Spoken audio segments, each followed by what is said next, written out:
going. It's recording. No one has to. I can cut it off. Music has always inspired people to look beyond themselves and connect with the world and the people around them. Ever since my ancestors came to America on the Mayflower, and through all the generations that fought in every American war since, my family, and I believe all Americans, have been inspired by patriotic music to greater feelings of national pride and a closer connection to this country. When I look at a site like this, I'm always reminded of a song that fits the place or occasion. When I look at Mount Rushmore, I think of the song, America the Beautiful, and the often unsung second verse. Catherine Lee Bates penned the poem, America, after a trip across the country that included a stop at the top of Pikes Peak in Colorado. I've sat at that spot, the view from that mountaintop, and the song inspired by that site remind me of the grandeur of this land and the blessings of the freedoms we share.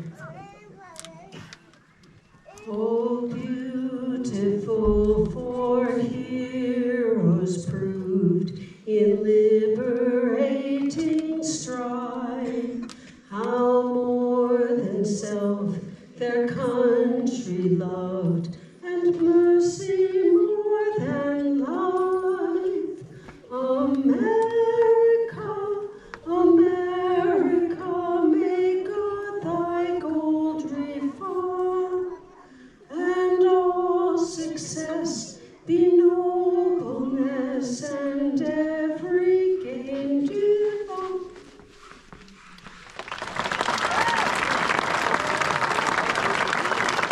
When I think of Mount Rushmore and the four faces carved there, I believe each of these presidents was inspired by the music of their day to greater heights in their service and accomplishments.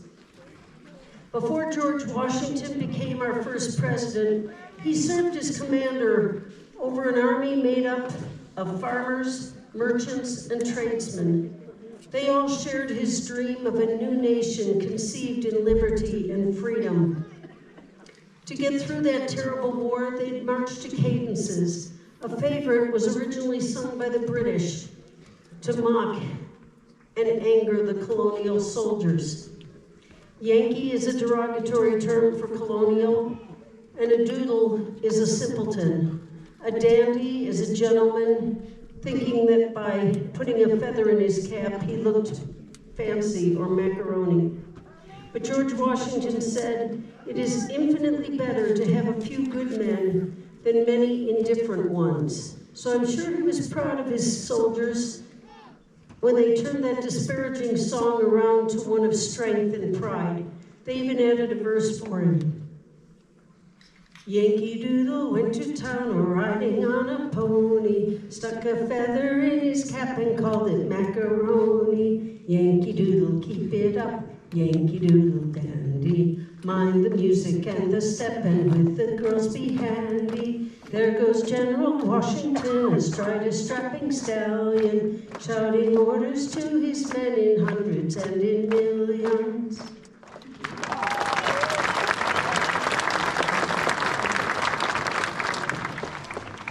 Through the years leading up to the Revolutionary War and throughout his life, Thomas Jefferson worked tirelessly for his belief in liberty. At 33, he wrote the Declaration of Independence. He believed that when the people are afraid of the government, there is tyranny. But when the government is afraid of the people, then there is liberty. So I'm sure that's why this song was written for his inauguration by Robert Payne, a son of one of the signers of the Declaration. You're strangers from 1,000 shores, compelled by tyranny to roam, shall find amidst abundant stores a nobler and a happier home. Rejoice, Columbia's sons, rejoice, to tyrants never bend the knee, but join with heart and soul and voice for Jefferson and liberty. When Jefferson's presidency throughout the 1840s, the American people were growing in national pride. To that end, Samuel Francis Smith wrote "My Country 'Tis of Thee" and set it to the tune "For God Save the King." It was first performed on July 4th, 1831, at a children's Independence Day celebration in Boston, but it soon became a national favorite. My country, 'tis of thee, sweet land of liberty, of thee I sing. Land where my fathers died, land of the Pilgrim's pride, from every mountainside, let freedom ring. But that national unity was changing to national division over the issues of slavery and states' rights. Abraham Lincoln was elected our 16th president on the eve of the Civil War. He was a Northerner and an abolitionist. He's known to have said, "If slavery is not wrong, then nothing is wrong. In giving freedom to the slave, we assure freedom for the free, honorable alike in what we give and what we preserve." Abraham Lincoln couldn't sing at all, but he dearly loved music. His favorite song, and that of the Union Army, was written in 1861 by Julie Ward Howe. Mine eyes have seen the glory of the coming of the Lord. He is trampling out the vintage where the grapes of wrath are stored. He has loosed the faithful lightning of his terrible swift sword. His truth is marching on. In Lincoln's Emancipation Proclamation and the end of the Civil War, American unity had been restored in principle, but it needed to be rekindled in the hearts and minds of the American people. Abraham Lincoln said, "With malice towards none, with charity for all, with firmness in the right, as God gives us to see that right, let us strive on to finish the work we are in, to bind up the nation's wounds." Theodore Roosevelt continued that call for unity when he said, "This country will not be a good place for any of us to live in until we make it a good place for all of us to live in." Theodore Roosevelt loved this country and this land. In his day, the idea that this land was precious and needed to be preserved and protected was just forming in the minds of the American people. In his efforts to protect the land, Theodore Roosevelt doubled the size of the national park system. Teddy was especially fond of the West and all it represented. He wrote the introduction to John Lomax's book, Cowboy Songs and Other Frontier Ballads, which included this song that I'm sure he sang around his campfire. "Oh, give me a home where the buffalo roam, where the deer and the antelope play, where seldom is heard a discouraging word, and the sky is not cloudy all day."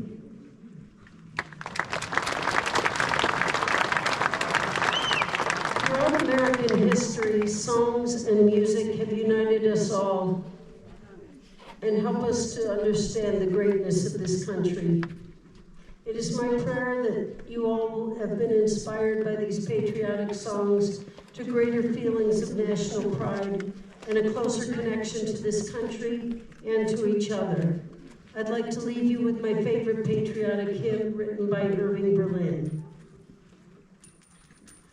God bless America, land that I love. Stand beside her and guide her through the night with the light from above. mountains, to the prairies, to the oceans white with foam. God bless America, my home sweet home. God bless America, my home sweet home.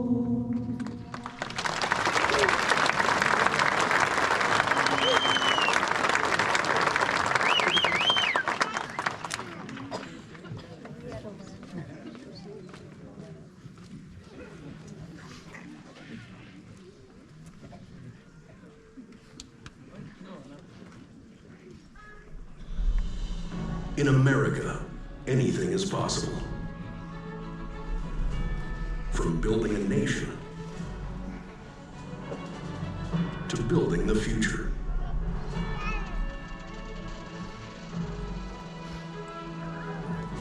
From doing big things to doing small things that make a big difference. This is America at its finest. Ask not what your country can do for you. Ask what you can do for your country. Our history. Let me assert my firm belief that the only thing we have to fear is fear itself. Our voices. When the driver demanded that we give up this seat, I felt that time had come to not take it anymore. I still have a dream. It is a dream deeply rooted in the American dream. Our stories. That's one small step for man, one giant leap for mankind.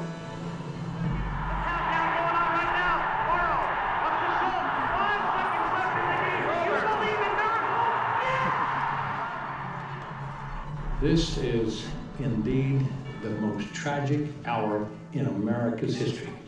And yet I think it can be its finest hour. I'm afraid the new dawn blooms as we free it. For there is always light if only we're brave enough to see it, if only we're brave enough to be it.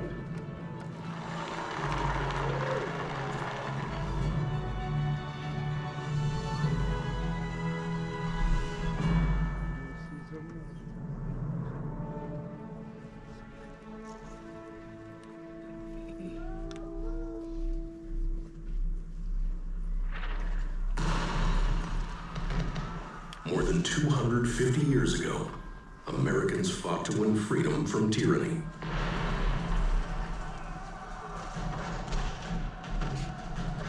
Their voices still resonate today.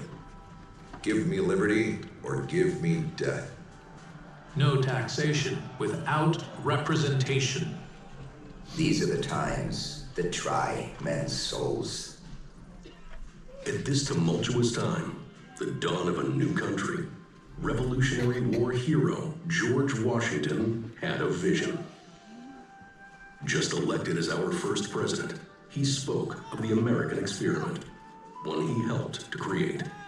The sacred fire of liberty and the destiny of the Republican model of government are staked on the experiment entrusted to the hands of the American people. This great experiment of democracy, given to us by our nation's founders, is still ongoing. Because every day, the people of the United States of America, through our vision, determination, and hard work, do extraordinary things. We are teachers, mentors, and coaches. We support our communities, making them safer and stronger. We help out in times of need and are always there for our neighbors. We are doctors, nurses, and caregivers, and some among us even run toward danger to answer the call to help. We are Americans, working toward a common purpose to build a better country, better communities, and a better future for our families and ourselves.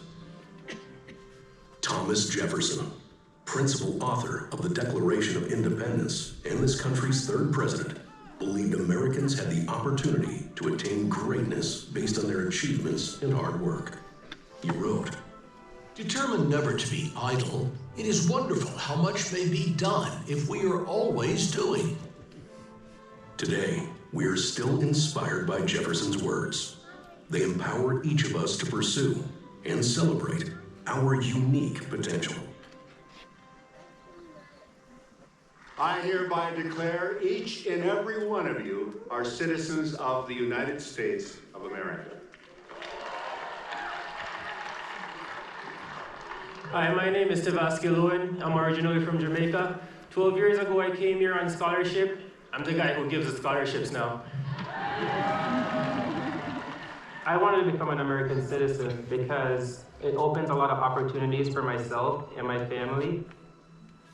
I wanted to pursue a career in track and field as a coach, and that's what I'm doing right now, is giving back. I feel like I'm helping, even if it's those 4 or 5 kids that I recruit, I feel like I have a hand in that. I feel like I'm a big part of helping them and their family.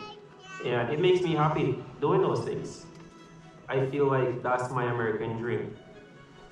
And the American dream to me is not to be rich, right? Because I feel like I'm rich right now. I'm not wealthy, but I'm rich. Rich with love. I have a family, and I'm still doing what I love. So anywhere happiness is, I feel like that's my American dream. From the founders of our nation, we've inherited the drive to seek opportunity and the vision to believe in what's possible today and for generations to come. This concept of the American dream is something that my mom, Guadalupe Rios, brought with her to this country, knowing that this was going to be an opportunity for her kids to seek a better life. My name is Rosie Rios, and am one of 9 kids raised by a proud single mother who always wanted to make sure that we were taking advantage of these opportunities that were given to us. So I worked 35 hours a week in high school, and I think my mom instilled that work ethic. Growing up, she taught us that anything is possible in this country.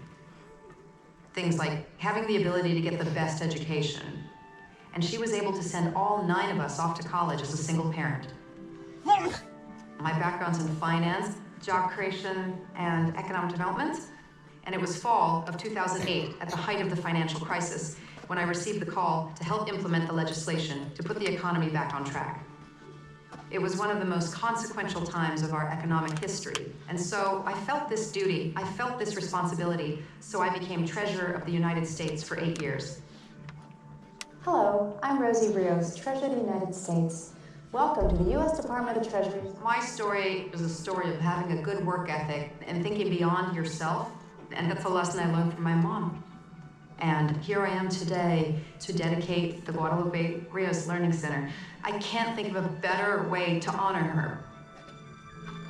Every day, I'm filled with gratitude. Gratitude for my mom, and gratitude for this great country.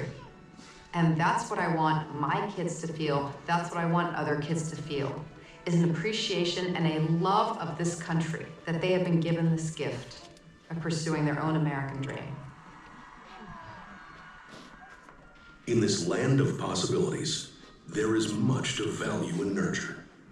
Not just the people, but also the place. The diversity of landscapes and resources.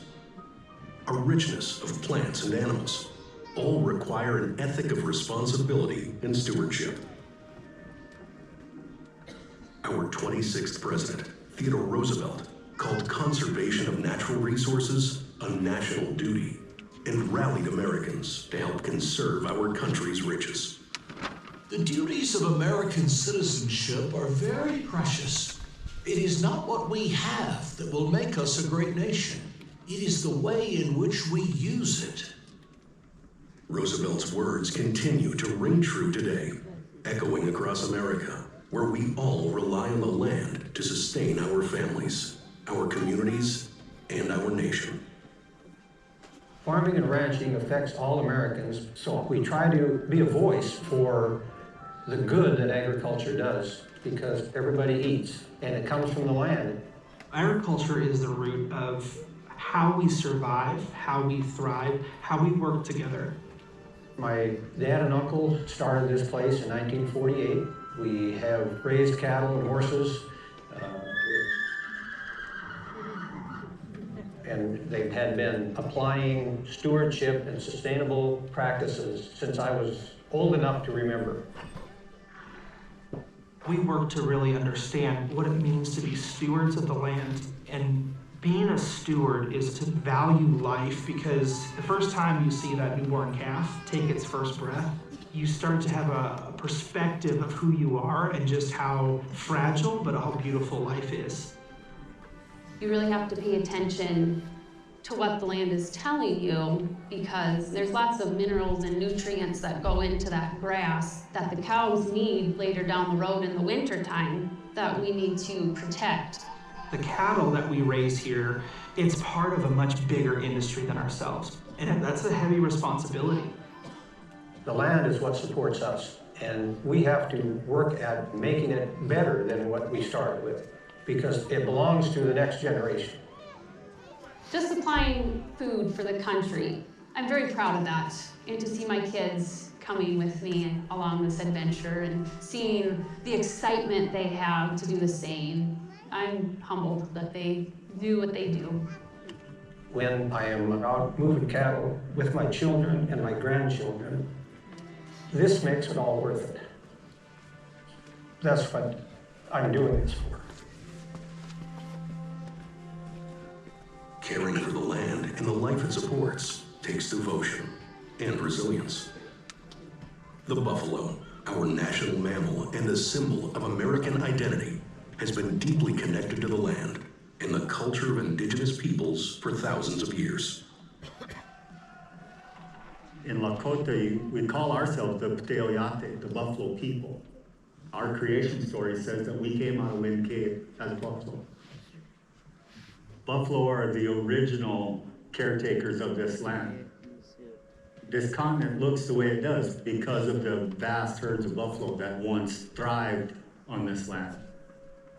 Their sharp hooves pierce the soil deeper. Their saliva encourage grass growth. The way they catch seeds in their coat and then transplant them across the landscape. And the way they move. Not too long ago, there were 30 to 60 million buffalo roaming this continent. And then they were wiped out to less than 1,000 in 40 years. For Native people, that was a huge turning point in our lives. In 1992, there was a group of elders that decided that there needed to be a voice for the buffalo. So they gathered in the sacred Black Hills and decided to bring buffalo back to tribes. Since that time, we've grown to 83 tribes in 21 states, and collectively, those tribes manage over 30,000 buffalo. When you have tribes that haven't had a connection with buffalo and you bring buffalo back, there's a healing that takes place. I've been fortunate enough to drive the trucks to bring buffalo back to tribes. And when you back that truck up at a tribe for the first time and see that excitement, and those buffalo come running out, and you see the grandmas cry and the children smile, you can't compare that feeling to anything, because you're changing the trajectory for those tribal members. And that's a connection that I want to make sure is never broken again. Caring for our resources is caring for our country. Yet even with America's natural abundance, there was a time when conflict threatened the young nation. The American Civil War, a brutal struggle between North and South, nearly tore the United States apart. Yet Abraham Lincoln, our 16th president, held the nation together, guided by his belief in freedom and the ideal that the better angels of our nature would lead us to become a more unified society. In a presidential campaign speech, Lincoln proclaimed, I leave you, hoping that the lamp of liberty will burn in your bosoms until there shall no longer be a doubt that all men are created free and equal.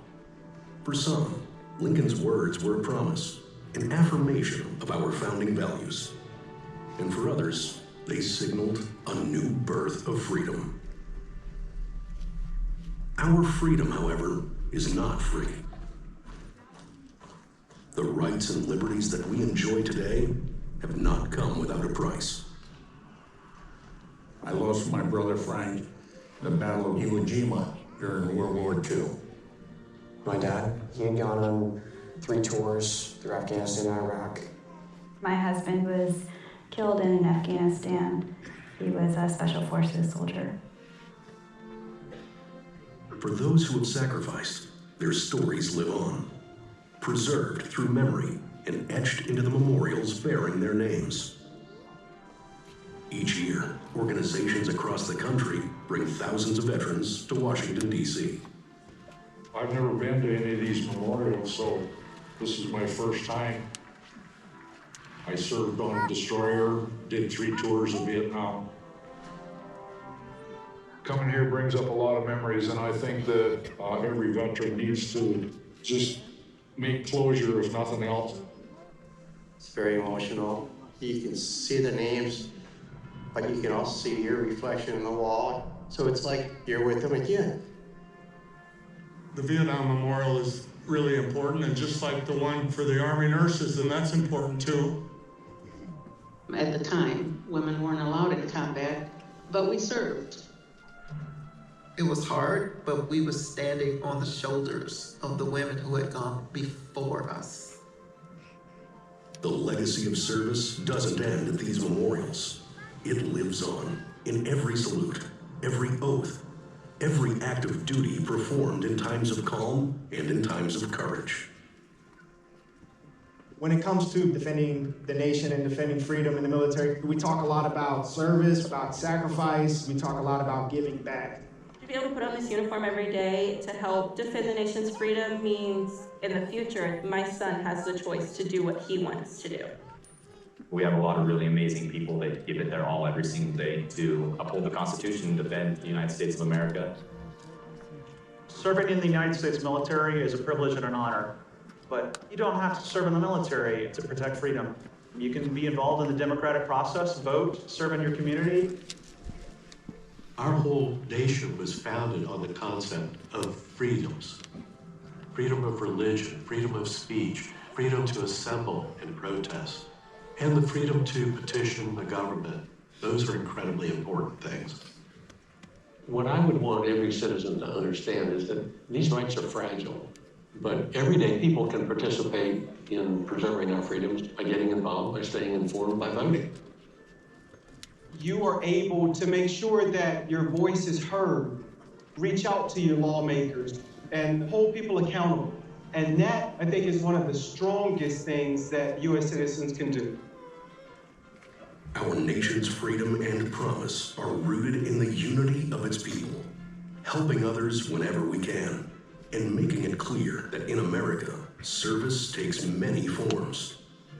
Defending our freedoms, safeguarding our natural resources, and building opportunities for our communities, our families, and ourselves. As we look back, we see that the values on which our country was founded are a gift passed down by generations of Americans who dared to envision what the nation could become. Tonight, we are reminded that the promise of America is ongoing, and we are called upon to help chart the way forward.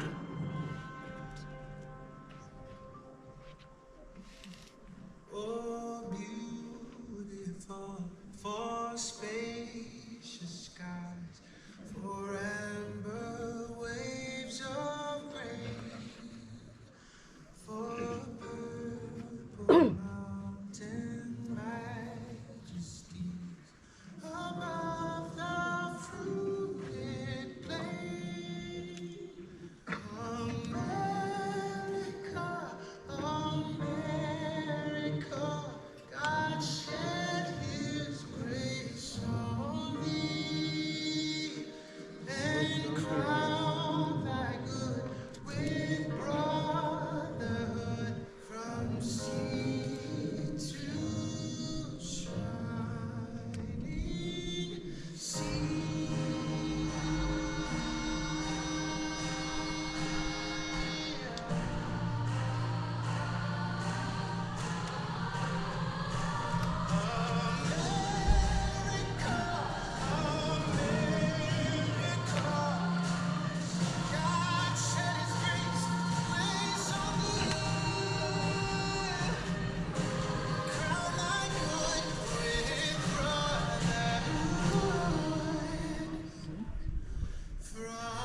Please rise for the national anthem.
I thought the vehicles like sucks, dude. It's like what in the world?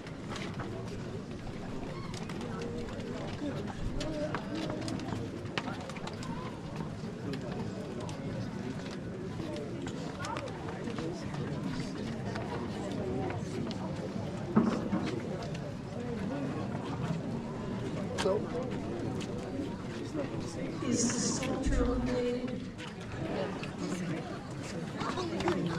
At this time, I'd like to invite all military personnel, both past and present, down to the stage. Please come. I also invite any Gold Star families who have lost a loved one in the service to come down. If you're unable to make it to the stage, please send someone to represent you. Members of the audience, we want you to know that we have invited these people on stage tonight to publicly recognize the sacrifices they have made and to thank them for their dedication to our nation.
stage tonight, some are currently serving our nation. Some have served previously, and some have lost a loved one in the service of our country. As they rejoin their families and friends, let us show them our appreciation for their service one more time.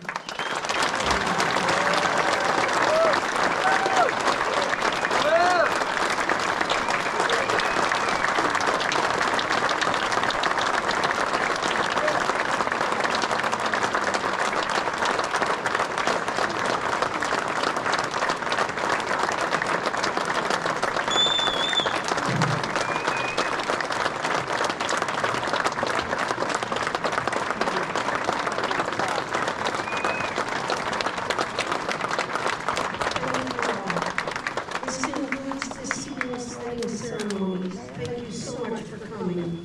Have a good evening, have patience with your fellow visitors, and please stay safe.